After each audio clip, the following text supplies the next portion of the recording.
ახალციხის რაიონულ სასამართლოში ადიგენის ყოფილი გამგებლის სასამართლო პროცესი გაიმართა. ამჯერად პროკურორი რევაზ მამადაშვილი პროცესზე გამოცხადა და დასკვნითი სიტყვაც წაიკითხა. 47 გვერდიან დასკვნით სიტყვაში ბრალდების მხარემ სიმონ პარუნაშვილის, ჯემალ იაკობიძის, გელა აღლემაშვილისა და რატი ტატალაშვილის ბრალიულობა განიხილა.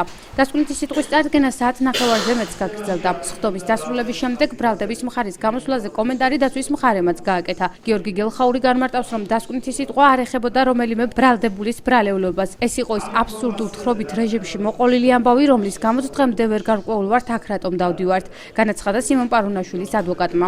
კომენტარი გააკეთა ადიგენის მაჟორიტარმა დეპუტატმა. ზურაბ ჩილინგარაშვილის თქმით, ბრალდებულმა დასკვნით სიტყვაში ყურადღება გელა აღლემაშვილის მხრივ უფრო გამახვილა, ვიდრე მათ მიმართ, ვინც ბრალდებულის სკამზე ისხდნენ. სასამართლომ კი აღლემაშვილის მიმართ საპროცესო შეთანხმება უკვე გააფორმა. შემდეგი პროცესი 1 მაისს 15 საათზე ჩაინიშნა, სადაც დასკვნით სიტყვას დაცვის მხარე და ბრალდებულები წარადგენენ. სიმონ პარუნაშვილს ბრალის სისხლის სამართლის კოდექსის 332 მუხლით ედება, რაც სამსახურეობრივი უფლებამოსილების გადამეტებასა და გულგრილობას გულისხმობს. საუბრობთ იმაზე, რომ რა დააშავა სიმონ პარუნაშვილმა, ამაზე ვერ გვესაუბრა ბატონი პროკურორი. ჩვენ მოვისმენთ პროკურორისგან, რომ რამდენად დააყენა ანტონ მერაბიშვილმა მეორადი ბოძები და ამითი რაზიანი მიადგა სახელმწიფოს, აქ რა შუაშია სიმონ პარუნაშვილი. ანუ თვითონ ბრალდება და ბრალდების მხარე პროკურორი ვერ ერკვევა წარდგენილ ბრალდებაში.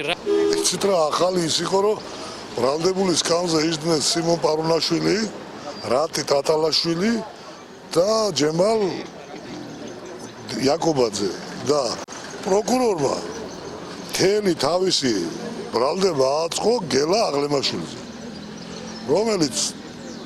რომელთანაც გააფორმა საპროცესო შეთანხმება და გელა აღლემაშვილი არ არის ბრალდებულის სკამზე დღეს. ბრალდებულის სკამზე ვინც იყვნენ, იმაზე საერთოდ სიტყვა არ წამოწდენია.